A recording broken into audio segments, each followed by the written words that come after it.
Успяваме, защото сите имахме силна мотивация. Европската перспектива за нашата държава и за нашите граждани.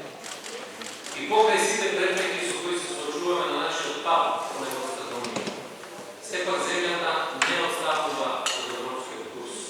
От реформите и градението на добросъседските односи и регионалната среда.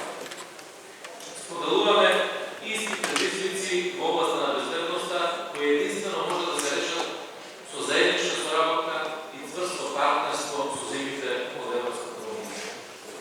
Ви благодарам за вашето присуство, учество на днешниот министерски форум, бидејќи тоа е израз на вашата подготвеност за продолжување на нашата соработка, заснована на доверба и меѓусебно почитување.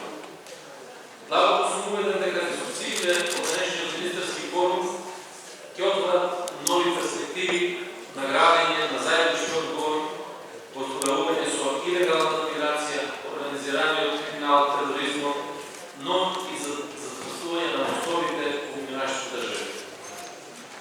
Би сакал да го изразам своето задоволство, што наведениот министерски форум го организираме во рамки на финското председателство со Европската унија и воедно да ја изразам благодарноста за нивната